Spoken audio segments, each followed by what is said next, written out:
ये तो शेखर है, जानता हूँ मैं इसे सर। ये रागिनी का दूर का रिश्तेदार। तो फिर तुम्हें ये कैसे नहीं पता कि शेखर अक्सर तुम्हारी पत्नी को मिलने भोपाल आता था?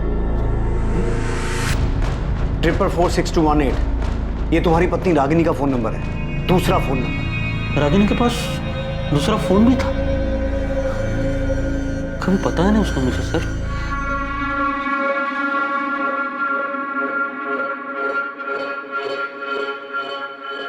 रागिनी, अब तक सब्जी काट रही है तू? बच्चे स्कूल के लिए तैयार हो चुके हैं, टिफिन कब बनाएगी? माँ भी बना देती हूँ।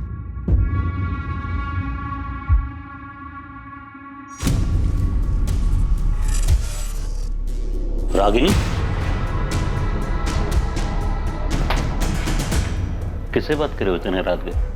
किसी से नहीं, देखो मैं गेम खेल रही हूँ, बस खत्म ही होने वाला है। मैं कसम खा के कहता हूँ, रागिनी हमेशा फोन पे रहती, पर वो किससे बात करती थी, क्या मैसेज करती थी सर, मुझे सचमुच कुछ नहीं पता सर। रागिनी पिछले 3 साल से इस दूसरे नंबर से अलग अलग सोशल मीडिया साइट्स पे एक्टिव थी और रागिनी के उसी सोशल मीडिया अकाउंट से हमें शेखर प्रजापति और संतोष गुप्ता के बारे में पता चला। एक मिनट सर, संतोष गुप्ता के बारे में सर आप ही ने मुझे बताया, पर ये शेखर के बारे में सर मुझे जरा भी अंदाजा नहीं है। सर ये शेखर रागिनी का दूर का रिश्तेदार है, लेकिन मुझे नहीं पता वो रागिनी से चुप चुप कर मिलता था, पर अगर पता होता सर तो मैं आपको क्यों नहीं बताता सर, बोलिए ना सर। सर मैं बच्चों की कसम खा के बोल रहा हूँ सर, मुझे रागिनी के बारे में बहुत कुछ नहीं पता सर।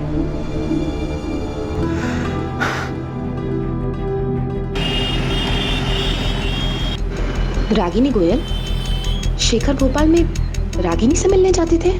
लेकिन ऐसा कैसे हो सकता है?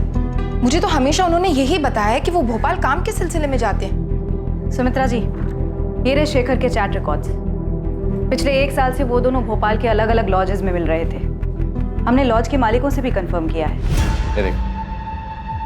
हाँ, ये था शेखर प्रजापति नाम इसका। नाम तो कभी पूछा नहीं, पर हाँ आदमी यही था। सर मैंने सारे लॉजों के मालिकों से बात की, पता चला है कि पिछले 1 साल से शेखर प्रजापति ही रागिनी के साथ अलग अलग लॉजेस में जाकर ठहरा था। सबने फोटो देख के कंफर्म भी किया है कि यही आदमी था। 24 अप्रैल को ये दोनों कौन से लॉज में रुके थे? क्योंकि 24 अप्रैल को शेखर रागिनी से मिलने भोपाल आने वाला था। अब हमें अपने रिलेशनशिप को नए सिरे से देखना होगा, नई शुरुआत करनी होगी। मैं तुम्हारे बिना नहीं रह सकता रागिनी, मैं कल भोपाल आ रहा हूँ, कल मिलते हैं। सर मैंने जितने लॉजों में पता किया, 24 तारीख को ये दोनों उनमें से किसी में नहीं गए थे।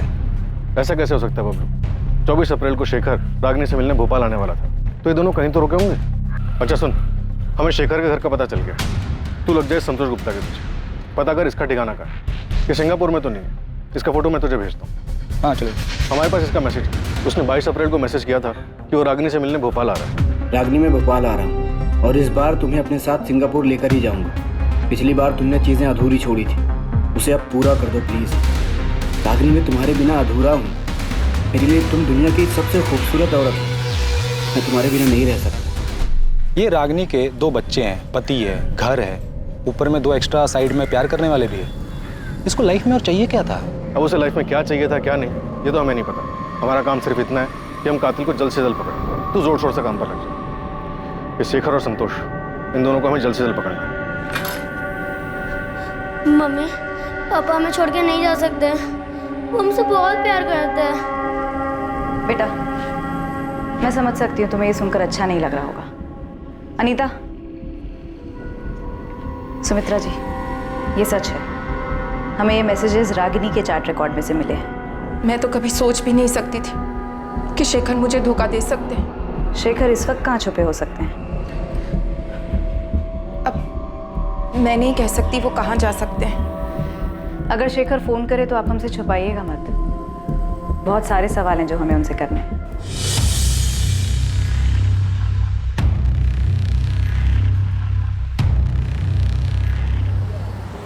सर अगर संतोष सिंगापुर में आपका फोन नहीं उठा रहा तो इसमें मैं क्या कर सकता हूँ? मेरी खुद उससे 3 महीने पहले बात हुई और इसी नंबर पर जो मैंने आपको नंबर दिया है उसका सिंगापुर का, वही उसका नंबर है। वही नंबर जो बंद आ रहा है। गौतम, हमारे पास प्रूफ है कि संतोष रागिनी से मिलने भोपाल आने वाला था। 22 अप्रैल का मैसेज है उसका हमारे पास। मुझे नहीं पता सर कि वो भोपाल आया था, अभी भोपाल में है या फिर सिंगापुर चला गया, मुझे कुछ नहीं पता सर। संतोष की फैमिली कहाँ रहती है इतना तो पता होगा तुम्हें? जी जबलपुर में है, ये उसी ने मुझे बताया।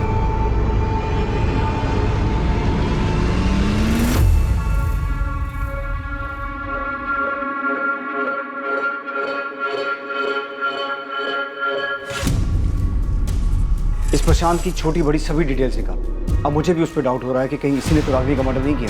सर मुझे तो इस पर पहले से ही शक। शेखर और संतोष रागिनी से मिलने आते, रागिनी का मर्डर हो जाता है उसकी लाश में, और उसके बाद ये दोनों गायब हो जाते। प्रशांत ने रागिनी को रंगे हाथों पकड़ लिया होगा। फिर उस प्रशांत ने ही कुछ किया। अगर ये 24 तारीख को फैक्ट्री से नहीं भी निकला तो भी पॉसिबल है कि उसने ये काम किसी और की मदद से किया।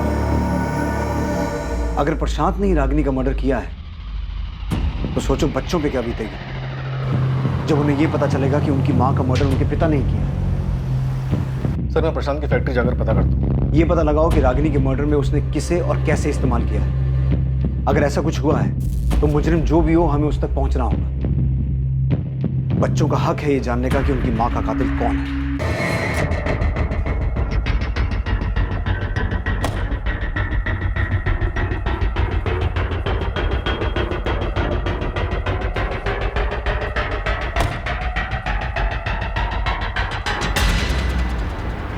मम्मी की फ्लाइट मुंबई से 2 बजे की, वो एयरपोर्ट के लिए निकल चुकी। अच्छी बात है। वहाँ वो सुनील, वो अब तक निकला कि नहीं? हाँ वो भी निकल चुका है।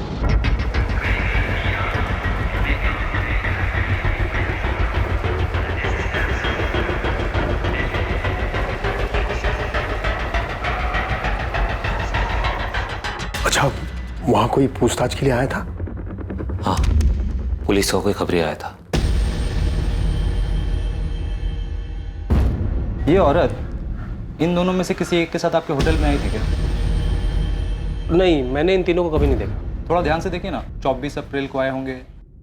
अरे हाँ, याद आया, इस औरत की फोटो मैंने अखबार में देखी। हाँ देखा होगा, इसका मर्डर हो गया। ओह अच्छा, आपका जरा रजिस्टर चेक करके बताओ ना, शायद आपके ध्यान से निकल गया हो। बरस रजिस्टर थोड़ा देख लेते तो। वो क्या है ना, पुलिस ना बहुत बेसब्री से ढूंढ रही थी ना। ठीक है, मैं चेक करता हूँ। कुछ मिला उन्हें? पापा घबराने की कोई बात नहीं, उन्हें कुछ नहीं मिला। गौरव ने सब संभाला, सब ठीक है। पुलिस ने शेखर प्रजापति का फोन नंबर सर्विलेंस पर डाल दिया था। उनके मुताबिक ऐसी संभावना थी कि रागिनी ने अपना मोबाइल मार्केट में स्विच ऑफ किया और उसके बाद तय की गई जगह पर वो शेखर से मिली।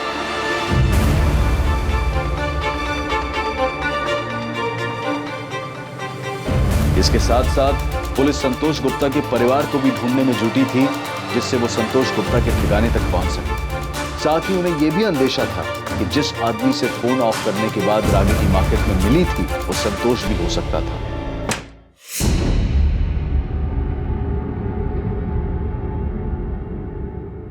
क्या हम इंडिया वापस कभी नहीं जाएंगे?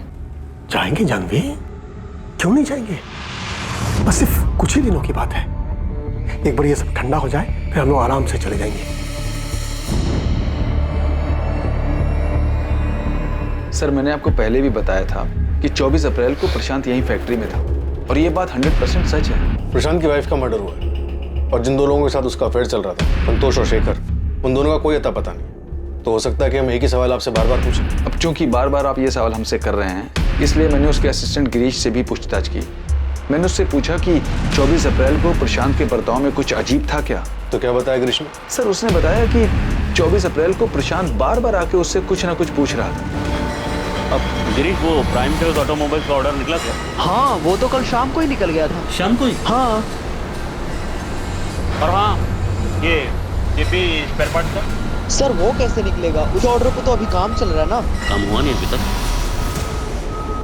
गिरीश, प्रशांत तुम्हारे पास बार बार आ रहा था, इस बात में क्या अजीब लगा? जिस तरीके से वो उस दिन बार बार आ रहे थे, ऐसा लग रहा था कि वो ये दिखाना चाहते कि वो फैक्ट्री में ही। मतलब वो अपनी मौजूदगी जताना चाह रहा था कि वो उस दिन फैक्ट्री में, और ऐसा वो जानबूझ के कर रहा था। सर जो कुछ था हमने बता दिया। क्या बताऊं मैं सुमित्रा, कुछ समझ में नहीं आ रहा मुझे। प्रशांत, आप जितना जानते हैं मैं तो उतना भी नहीं जानती। आपको ये तो पता है कि रागिनी नहीं रही, मुझे तो ये भी नहीं पता कि शेखर कहाँ है। पुलिस 24 घंटे हमारे घर के बाहर खड़ी। उन्हें लगता है शेखर ने रागिनी को मारा है। प्रशांत? हाँ हाँ हाँ हाँ, सुन रहा हूँ मैं। सुमित्रा, मुझे कुछ नहीं पता शेखर के बारे में। शेखर और रागिनी के बीच जो कुछ भी चल रहा था, वो क्या पिछले साल इंदौर में जीतू की शादी के दौरान शुरू हुआ था?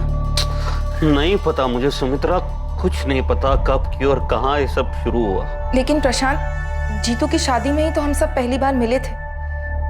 शिवलाल काका भी यही कह रहे थे कि शेखर और रागिनी उससे पहले कभी नहीं मिले थे। रागिनी मेरे लिए एक पहेली थी, पहेली है, जान ही नहीं पाया मैं उसे।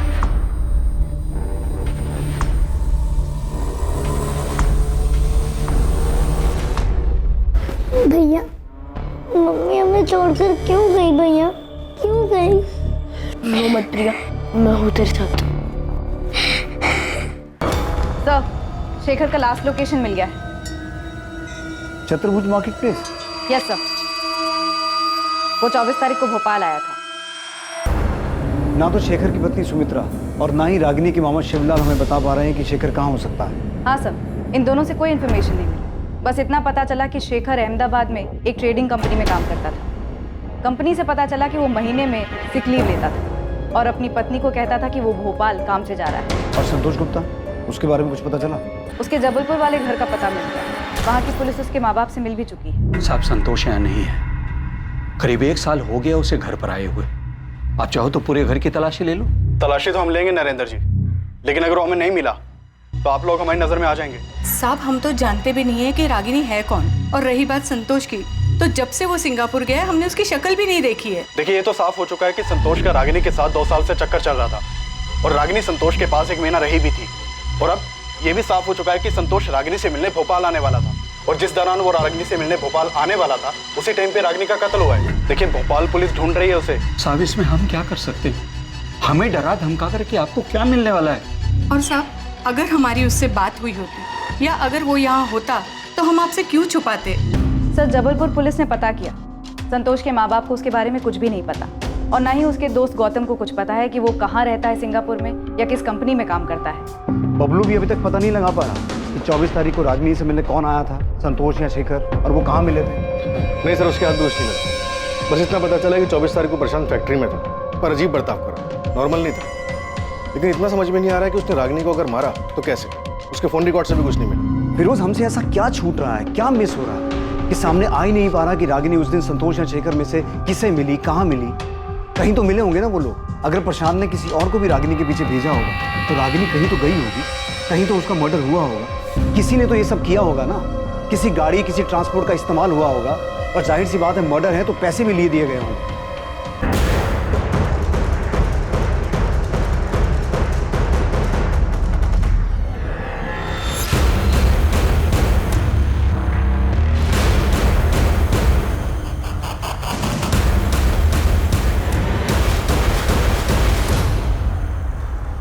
ऐसा कैसे हो सकता है कि मर्डर करने वाले ने कोई गलती नहीं की? वो आराम से छुपा बैठा है, इतनी सफाई से काम किया है कि हमारे हाथ एक क्लू तक नहीं लगा। सर, इंटरनेशनल नंबर उठाओ। हेलो सर, मैं संतोष गुप्ता बोल रहा हूँ। संतोष, कहाँ हो तुम? हाँ संतोष, कहाँ हो तुम? सर, मैंने रागिनी को नहीं मारा है। देखिए सर, मैं रागिनी को भोपाल में मिला ज़रूर था, लेकिन मैंने उसको नहीं मारा। देखिए, मैं रागिनी से प्यार करता था, उससे शादी भी करना चाहता था। संतोष, तुम अभी कहाँ हो? सर, अभी मैं सिंगापुर में हूँ। जब मैंने न्यूज़ देखा कि रागिनी का किसी ने मर्डर कर दिया है तो 30 तारीख को मैं सिंगापुर वापस आ गया। तुम रागिनी से मिले थे? हाँ, 23 तारीख को भोपाल में मैं रागिनी से मिला था। रागिनी मुझे सिंगापुर में नई जॉब मिल गई है और सैलरी भी बहुत अच्छी है। तुम चलो ना मेरे साथ सिंगापुर, हम दोनों बहुत खुश रहेंगे। संतोष, इतने दिनों बाद तुम्हें देखकर बहुत अच्छा लग रहा है। तो फिर चलो ना मेरे साथ रागिनी। रागिनी, मैं तुमसे बहुत प्यार करता हूँ और मुझे हमेशा से ही लगता है कि हम दोनों एक दूसरे के लिए ही बने। किस्मत ने हमें फिर से मिलाया है, इस बार मौका हाथ से मत जाने दो। 2 साल पहले भी मैंने तुम्हें मनाने की कोशिश की थी कि शादी कर लेते, नई दुनिया नया घर बनाते। रागिनी, हम जबलपुर चलते हैं, वहाँ चल के शादी कर लेते। वहाँ पे मेरा अपना घर है, मम्मी है, पापा है, वहाँ कोई प्रॉब्लम नहीं होगी। नहीं संतोष, मैं अपने घर जाऊंगी। पर क्यों? वो घर तो तुमने छोड़ दिया ना रागिनी, फिर क्यों वापस जाना चाहती हो? बच्चों के लिए, मुझे उनकी याद आ रही है। रागिनी, पूरा 1 महीना हो गया तुमको घर छोड़े हुए और इस 1 महीने में ना तो तुम्हारे पति ने तुमको ढूंढने की कोशिश की है, ना ही तुम्हारे बच्चों ने। फिर क्यों जाना चाहती हो उस घर में? देखो संतोष, मुझे प्रशांत की चिंता नहीं है, पर राजू और प्रिया मेरे बच्चे हैं। अब तक तो प्रशांत ने उन्हें बता दिया होगा कि मैं उन्हें छोड़कर चली गई। रागिनी, मेरी बात समझने की कोशिश करो। तुम्हें लाइफ में क्या चाहिए? तुम प्रशांत के साथ खुश नहीं थी इसलिए मेरे पास आई ना। अब मेरे पास खुश हो तो खुश रहो ना। मैं तुमको बहुत प्यार करता हूँ, तुमको जिंदगी भर खुश रखूंगा। एक काम करते हैं, हम अभी शादी करते हैं आज। नहीं संतोष, बेहतर यही होगा कि मैं अपने घर चले जाऊँ। रागिनी, मैं तुम्हारे बिना नहीं रह सकता। और मैं फिजिकल रिलेशन की बात नहीं कर रहा हूँ, सारी जिंदगी साथ देने की बात कर रहा हूँ। रागिनी, मैं सिंगापुर से सिर्फ तुम्हारे लिए आया हूँ। प्लीज हाँ कर दो। रागिनी क्या सोच रही है? प्लीज चलो ना मेरे साथ। संतोष, इस तरह से अचानक उठ के मैं तुम्हारे साथ नहीं आ सकती। क्यों नहीं आ सकती? 2 साल पहले भी तो अचानक ही होशंगाबाद आई थी ना मेरे पास। तुमने मुझे तक नहीं बताया था, सीधा आके डोरबेल बजाई थी। और जब मैंने दरवाजा खोला तो सामने तुम खड़ी थी। फिर अब क्यों नहीं? संतोष, मुझे सोचने के लिए थोड़ा वक्त चाहिए। रागिनी, 2 साल हो गया। ठीक है, तुम्हें जितना वक्त चाहिए तुम ले लो, लेकिन मैं भी तब तक यहाँ से नहीं जाऊँगा जब तक तुम हाँ नहीं कर देती। मैंने उसे मनाने की हर मुमकिन कोशिश की, पर वो मेरे साथ नहीं आई। तो भोपाल में ही था, उसकी हाँ सुनने के लिए उसे फ़ोन करता रहा। उसने मेरा फ़ोन ही नहीं उठाया, और 24 के बाद तो उसका फ़ोन ही स्विच ऑफ हो गया। तो तुम तब भी भोपाल में ही थे? हाँ, मैं भोपाल में था, होशंगाबाद में। और फिर मैंने न्यूज़ देखी कि रागिनी का मर्डर हो गया, तो मुझे लगा रुकने का कोई मतलब नहीं है, इसलिए मैं वापस सिंगापुर आ गया। संतोष गुप्ता, तुम्हारी ये सफाई काफ़ी नहीं है। ये बिल्कुल मत समझना कि तुमने सामने से फ़ोन किया है तो तुमने जो भी कहा उस पर हमने पूरी तरह से यकीन कर लिया। और इस गलत फहमी में तो बिल्कुल मत रहना कि तुम सिंगापुर में हो तो हम तुम्हें छू नहीं पाएंगे। हेलो हेलो,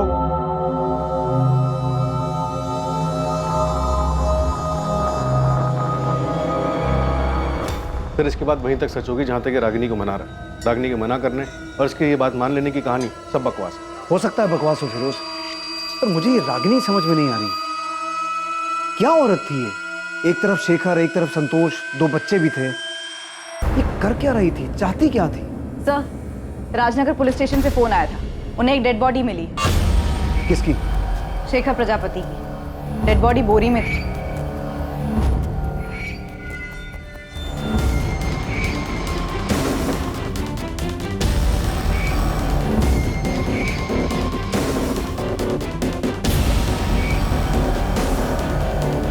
सर, ये बोरी तो बिल्कुल वैसी है जिस बोरी में हमें रागिनी की लाश मिली। फिर उस बॉडी की हालत देख रहे हो? जिस तरह से डिकम्पोज हुई है, उसे देखकर साफ लग रहा है कि इसका मर्डर भी काफी दिन पहले हो चुका है।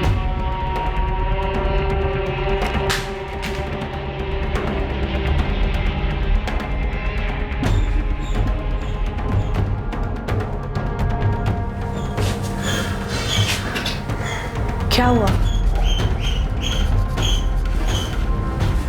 क्या हुआ? पुलिस को शेखर की डेड बॉडी मिली।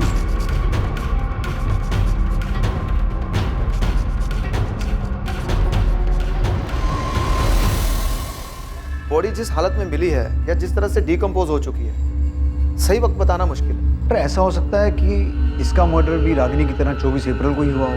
हाँ, हो सकता है दोनों की मौत 24 अप्रैल को ही हुई हो, पर इसका मर्डर नहीं हुआ। मर्डर नहीं हुआ तो?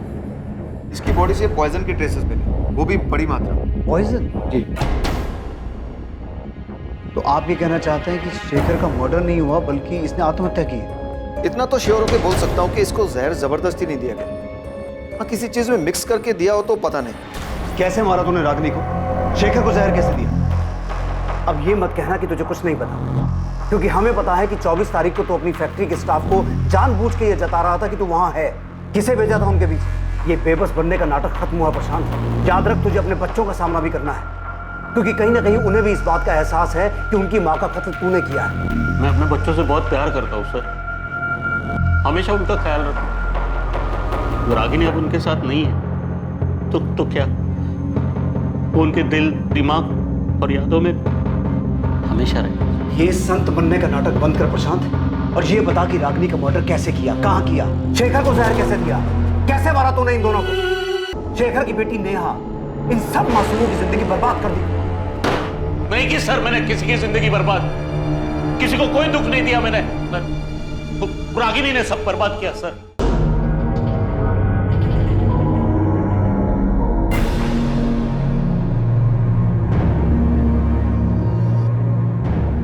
मुझे बिल्कुल भी अंदाजा नहीं था कि रागिनी के शेखर और संतोष नाम के आदमियों के साथ नाजायज संबंध थे। सर ये बात सच है और हमेशा सच रहेगी।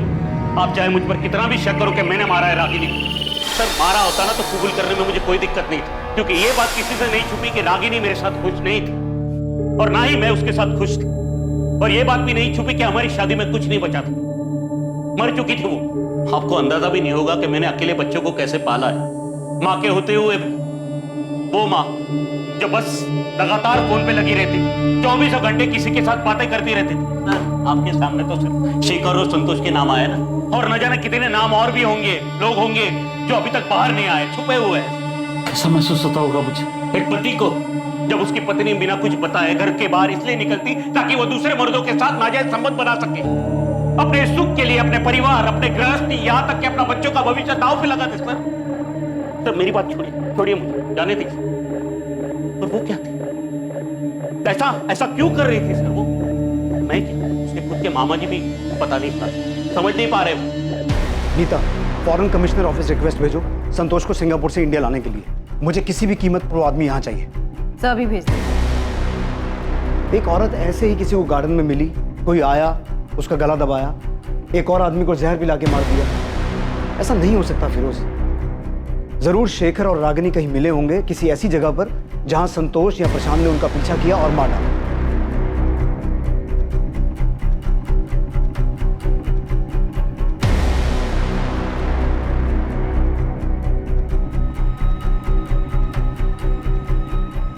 बबलू से कहो एक टीम से काम नहीं हो रहा, 10 लगाए, और चाहिए और लगाए, लेकिन किसी भी तरीके से यह पता लगाए कि उस दिन शेखर और रागिनी कहां गए। कोई तो ऐसा होटल या लॉज होगा जहां उनका पीछा किया गया, दोनों का मर्डर किया गया। सर मैंने रागिनी और शेखर की पोस्टमार्टम रिपोर्ट पढ़ी थी। फिर उस पोस्टमार्टम रिपोर्ट में क्या लिखा है मुझे पता है, लेकिन मुझे किसी भी तरह उस आदमी का पता लगाना है जिसने ये मर्डर्स किए हैं। हम गोल गोल गोल गोल घूमे जा रहे हैं। एक दिन 2 बच्चे आते हैं अपनी माँ को ढूंढते हुए, हमें उनकी माँ की बजाय उसकी डेड बॉडी मिलती है, फिर उसके प्रेमी की डेड बॉडी मिलती है, लेकिन ये क्लू नहीं मिलता कि किसने मारा, क्यों मारा। सर शेखर का मर्डर नहीं हुआ, उसने सुसाइड किया। फिर उस तुम्हारा दिमाग ठीक है? वो सुसाइड क्यों करेगा? और अगर उसने सुसाइड किया भी है तो रागिनी का तो मर्डर हुआ है ना। सर मुझे लगता है शेखर ने रागिनी का मर्डर किया होगा और उसको मारने के बाद उसने सुसाइड कर लिया।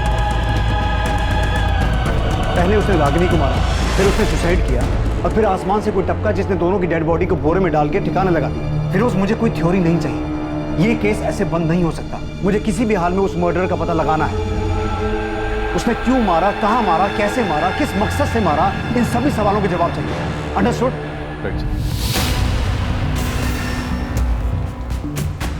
रागिनी और शेखर कहां मिले थे, रागिनी को कहां मारा गया, शेखर को कहां जहर दिया गया, या उसने खुद अपनी जान ली, इन सभी सवालों के जवाब और सच की खोज में पुलिस ने पूरे भोपाल शहर को खंगालने की ठान ली।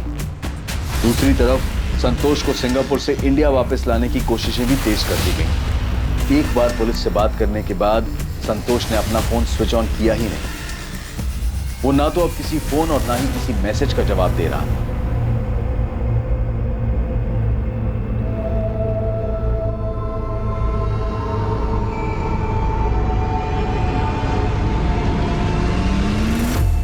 सर बबलू बोल रहा है कि हमें होटल डीटी प्लाजा एक बार देख लेना चाहिए। क्यों, कुछ मिला तुझे वहां?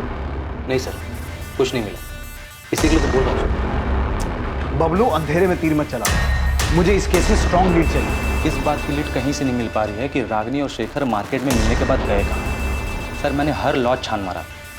डीटी प्लाजा आपके सामने इसलिए रख रहा हूँ क्योंकि सर इसका जो मैनेजर है गौरव सिंधिया, वो मुझे रजिस्टर दिखलाने से मना कर रहा है। 24 तारीख को रागिनी और शेखर नाम से कोई एंट्री नहीं है रजिस्टर में, मैंने चेक किया है, वो लोग यहाँ पे नहीं है। अरे हाँ, तो कौन सा असली नाम लिखवाने वाले थे रजिस्टर में?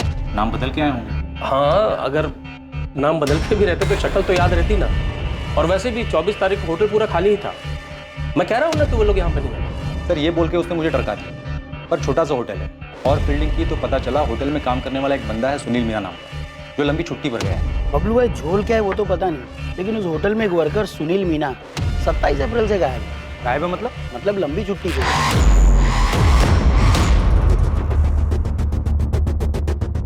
तो मतलब तेरे को लगता है उसने कुछ झोल किया क्या? हाँ भाई, क्योंकि जानता है गणेश, ये शेखर और रागिनी कहाँ मिले, मिलकर कहाँ गए, कौन से चद्दर पलटी होटल में रुके, कुछ पता नहीं चल पा रहा। भाई होटल तो ये भी चद्दर पलटी और मालिक है एकदम कंजूस। मतलब इतना कंजूस है ना कि एक भी रूम खाली रह जाए तो मर जाता था। लेकिन पिछले कुछ दिनों तक ये होटल बंद था। सर सुनील मीना लंबी छुट्टी पे चला जाता है। 24 अप्रैल के बाद 27 तक होटल बंद रहता है। होटल का मैनेजर रजिस्टर दिखाने से मना करता है। सर मैं पक्का बोल रहा हूँ, यहाँ पे कुछ ना कुछ झोल तो है।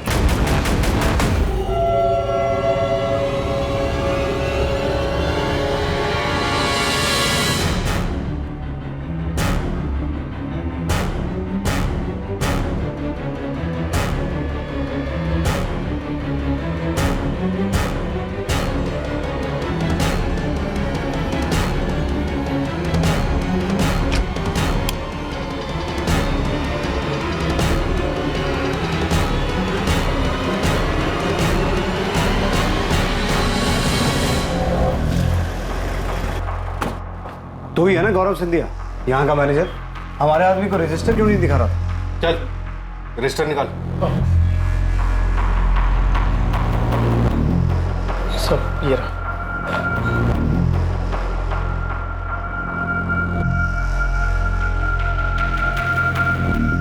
इसमें तो एंट्री 29 अप्रैल से है। उसके पहले की कहाँ है? वो तो नहीं है सब, क्योंकि मालिक हर महीने रजिस्टर बदल देते हैं। हिसाब किताब के लिए पुराना रजिस्टर साथ ले जाते हैं सब। पुराना रजिस्टर अपने साथ ले जाते हैं, लेकिन अप्रैल का महीना 30 का होता है और इसमें एंट्री 29 तारीख से है। तो नया रजिस्टर लगाने के लिए महीना खत्म होने का इंतजार क्यों नहीं? सब वो इस बार थोड़ा जल्दी लेंगे सब। सुनील मीना नाम का एम्प्लॉय यहीं काम करता है ना? जी सर। कहाँ है वो? बुलाओ उसे। साहब वो छुट्टी पे गाँव गया सब। बड़ा शहंशाह आदमी है, गाँव गया है और फोन बंद करके बैठा है। वैसे तेरे मालिक धर्मेंद्र तिवारी का भी फोन बंद है, उसका घर भी बंद है, ताला लगा है।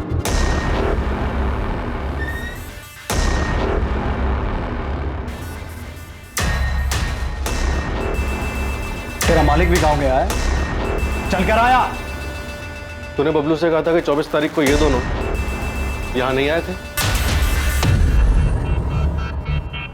सीधा सीधा बोल, धर्मेंद्र तिवारी और सुनील मीना कहाँ है, वरना तुझे भी गांव भेज दूंगा और कभी वापस नहीं आ पाएगा। मालिक अपनी फैमिली के साथ दुबई भाग गए सब, और सुनील अपने गांव गया है सागर। मतलब रागिनी और शेखर 24 तारीख को यहाँ आए थे? जी साहब, लेकिन साहब मुझे इनका नाम नहीं मालूम साहब, क्योंकि ये दोनों रजिस्टर में अलग नाम से एंट्री किए थे साहब।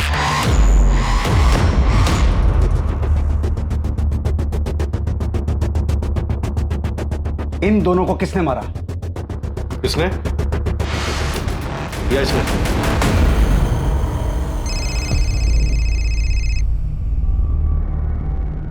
अनीता। कैलाश मौर्य नाम का एक आदमी आया है। कौन है? सर ये 24 तारीख को डीटी प्लाजा में था। बोल रहा है इसने रागिनी और शेखर को देखा था रूम नंबर 104 में। हमें भी यहाँ बहुत कुछ मिला है। रागिनी और शेखर 104 नंबर में रुके थे।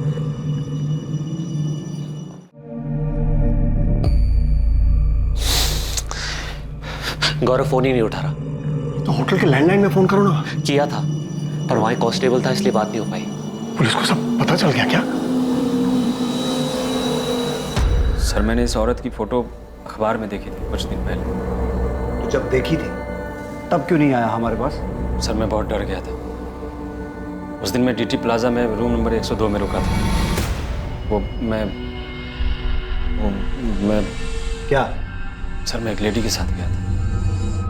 बीबी को झूठ बोला था कि इंदौर जा रहा हूँ कुछ काम से। देख कैलाश, हमें तेरे अफेयर में कोई दिलचस्पी नहीं है। रागिनी और शेखर के बारे में बता। ये दोनों रूम नंबर 104 में रुके थे। इतना चिल्ला रहे थे, इतना झगड़ा कर रहे थे कि मैं परेशान हो गया था। एक बार नहीं बोला ना।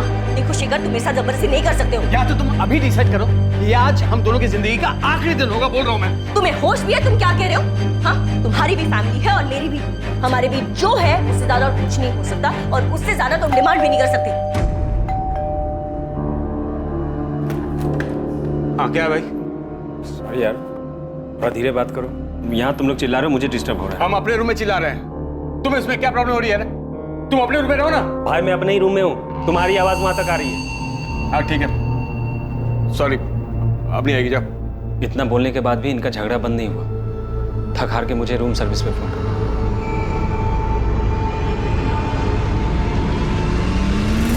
यही था वो आदमी? रूम सर्विस वाला जिसे तुमने बुलाया था? हाँ सर, यही था। शेखर, अब तुम मेरी नाक में दम कर रहे हो, इरिटेट कर रहे हो मुझे। तो अब मैं प्रशांत की जगह ले ली। मैं तुम्हें परेशान कर रहा हूँ? हाँ शेखर, मैं अपनी पूरी जिंदगी तुम्हारे साथ नहीं बिताना चाहती। अभी सब कुछ कितना अच्छा है हमारे बीच। मतलब तुम ये चाहती हो कि मैं अहमदाबाद से अपने बीवी बच्चों को छोड़कर तुम्हें खुश करने यहाँ आता रहूं और तुम मेरी खुशी का बिल्कुल ध्यान नहीं रखोगी? एक मिनट, मैं भी अपने पति और बच्चों को छोड़कर आ रही हूँ यहाँ, और तुम यहाँ सिर्फ मेरी खुशी के लिए नहीं, अपनी खुशी के लिए भी आते हो। और हमेशा से यही रहा था हमारे बीच और यही रहेगा। और ज़रा तुम नहीं मांग सकते? मांग सकता हूँ, बिल्कुल मांग सकता हूँ। मैं तुमसे शादी करना चाहता हूँ, इसी वक्त तुम्हें हाँ बोलना पड़ेगा। तुम मना नहीं कर सकते। तुम होश में तो हो तुम? हमारे बीच शादी की बात कब हुई थी? मैंने कभी तुमसे कहा कि मैं तुमसे शादी करना चाहती हूँ? एक शादी करके देख ली है मैंने और अब तक पछता रही हूँ। बच्ची है इसलिए झेल रही हूँ। लेकिन मैं तुम्हारे ये नखरे नहीं झेलूंगा रागिनी। क्या हुआ? हाँ? सर, सामने वाला थोड़ा परेशान हो रहा है, थोड़ा धीरे बात कीजिए ना। हाँ ठीक है, ठीक है, ठीक है। Thank you. फिर रात के करीब 12 साढ़े 12 बजे के बाद उस कमरे से आवाज़ आनी बिल्कुल बंद हो गई। फिर मैंने सुबह 7 बजे होटल छोड़ दिया। तुम्हारे साथ कौन थी उस दिन? वो लेडी? प्लीज़ मैडम, इसमें हमें मत घसीटिए। वो भी शादीशुदा है और मैं भी। बेकार में हम दोनों के घर टूट जाएंगे। तुझे अपना बयान डिटेल में लिखवाना होगा। अगर तू हमारे पास पहले आ गया होता ना, तो ये केस बहुत पहले सॉल्व हो गया होता। सुनील मीना जो सागर में अपना मोबाइल बंद करके बैठा था, पुलिस ने उसे सागर के ही उसके घर से अरेस्ट किया। रागिनी के कत्ल और शेखर की मौत का सच चौंका देने वाला था। क्या हुआ था डीटी प्लाजा में? सुनील मीना हमारे कब्जे में है, तो ये मत समझना दुबई में बैठा तेरा मालिक तुझे बचा लेगा। मैडम साहब, मैं तो सिर्फ नमक का फर्ज अदा कर रहा हूँ साहब। उनको मारने मेरा हाथ नहीं है साहब, मैंने नहीं मारा। ये डायलॉगबाजी बंद कर।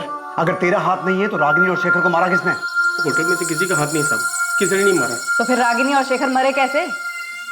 अब 25 तारीख की सुबह जब सुनील रूम सर्विस के लिए गया था साहब, तो वो लोग दरवाजे ही नहीं खोल रहे थे साहब। सुनील ने मुझे बताया तो मैं चेक करने के लिए गया था। रात भर झगड़ा कर रहे थे, अब दरवाजा नहीं खोल रहे हैं। बैल बजा बजा के थक गया सर मैं।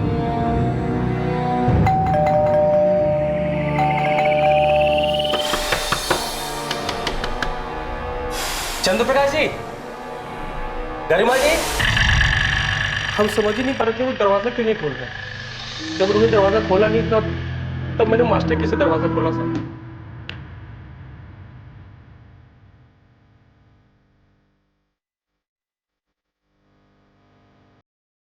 चंद्रप्रकाश जी, गरिमा जी, चंद्रप्रकाश जी, गरिमा जी।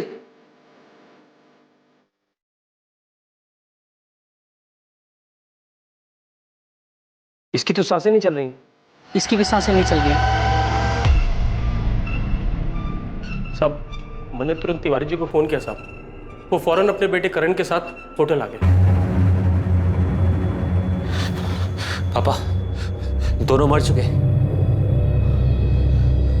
कैसे हुआ ये? किसने किया? सर पता नहीं सर। सर ये दोनों रात भर बहुत जोर से झगड़ा कर रहे थे। सुबह हमने दरवाजा खोला तो देखा दोनों मरे पड़े। गौरव, तुमने सीसीटीवी चेक किया? कोई आया था इस कमरे में? हाँ सर, चेक किया था। कमरे में कोई नहीं आया था, कमरा अंदर से बंद था सर। हमने खुद मास्टर की से दरवाजा खोला है सर। सर, इन दोनों के बीच में बहुत जोर से लड़ाई चल रही थी। मैंने सुना था ये आदमी इस औरत को शादी के लिए बोल रहा था और ये औरत बार बार मना कर रही थी। पापा, एक मिनट, ये बॉटल देखिए, इसमें शायद जहर था।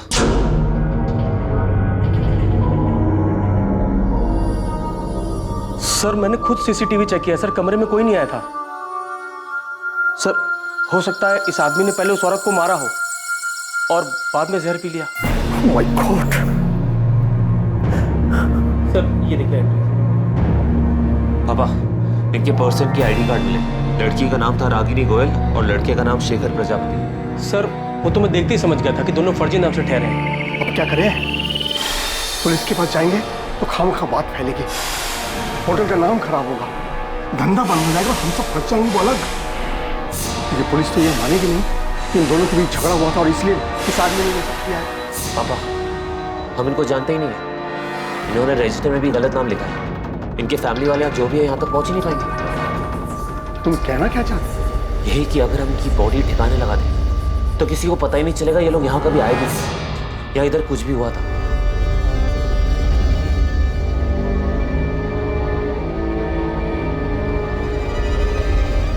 सर, इस सुनील ने कबूल किया है किसने लाश ठिकाने लगाई थी? बोल।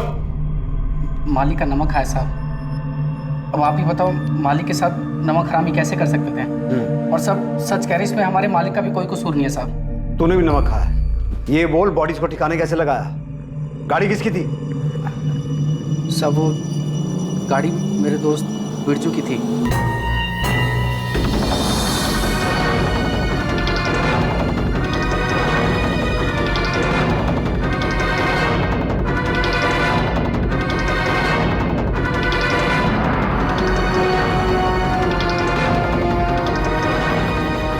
सब पहले हमने उस औरत की बॉडी को हुसैन नगर के नाले में फेंका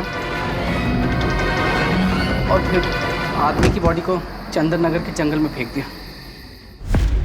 होटल में कहीं भी सीसीटीवी नहीं दिखा, सब उखाड़ दिए? वो तो मालिक ने कहा था साहब कि सीसीटीवी अब रजिस्टर हटा दो, वो सब अपने साथ लेके गए साहब। तुम्हारा मालिक धर्मेंद्र तिवारी और उसका बेटा करण दुबई में कहाँ छुपे बैठे हैं? पता नहीं साहब, किसी होटल में है साहब। अभी भी झूठ बोल। देखो सोच लो तुम दोनों, नहीं तो मर्डर करने, मर्डर छुपाने, लाश ठिकाने लगाने और सबूत मिटाने के सारे चार्जेस लगेंगे तुम दोनों। इस जिंदगी में तो बाहर नहीं आ पाओगे। साहब सच में मुझे कुछ नहीं पता, हमने नहीं मारा उन दोनों को साहब। मैं आखिरी बार पूछ रहा हूँ, दुबई के किस होटल में है तेरा मालिक? धर्मेंद्र तिवारी, इस गलतफहमी में बिल्कुल मत रहना कि सारी जिंदगी दुबई में छुप के बैठ सकते हो। भलाई इसी में है कि चुपचाप वापस आ जाओ, वरना तुम्हारी वो हालत करेंगे। सर मेरी बात सुनिए सर।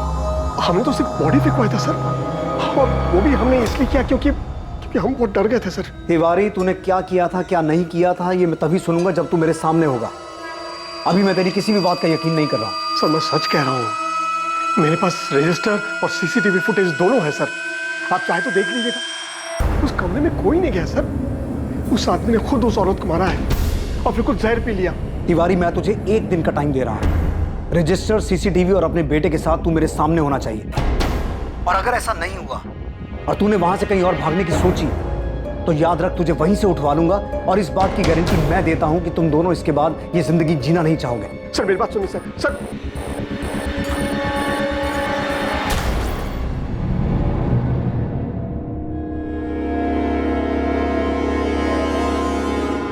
सर मैंने जो पोस्टमार्टम रिपोर्ट देख के फिगर आउट किया था वो थ्योरी नहीं, सच था। मैं तुमसे शादी करना चाहता हूँ, इसी वक्त तुम्हें हाँ बोलना पड़ेगा, तुम मना नहीं कर सकते। तुम एक बार नहीं बोला ना। देखो शेखर, तुम ऐसा जबरदस्ती नहीं कर सकते हो। लेकिन मैं ये सोच रहा हूँ कि शेखर पहले से ही जहर अपने साथ लेके आया था। मतलब उसने सोच रखा था कि अगर रागिनी ने शादी के लिए हाँ की तो ठीक, वरना वो उसे और अपने आप को मार देगा। करो या मरो वाली हालत। और उसके बेटे करण तिवारी ने दुबई से वापस आकर अपने आप को पुलिस के हवाले कर दिया। धर्मेंद्र तिवारी, करण तिवारी, सुनील मीना और गौरव सिंधिया पर आईपीसी की धारा 201B के तहत सबूत मिटाने के जुर्म में केस चल रहा है। DT plaza.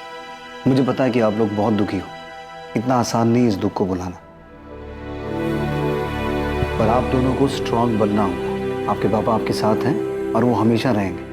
और अपनी मम्मी के साथ बिताए वो दिन याद करना जब आप सब बहुत खुश थे, सब ठीक था। प्रशांत, आप बहुत मजबूत इरादों वाले सचमुच भले थे।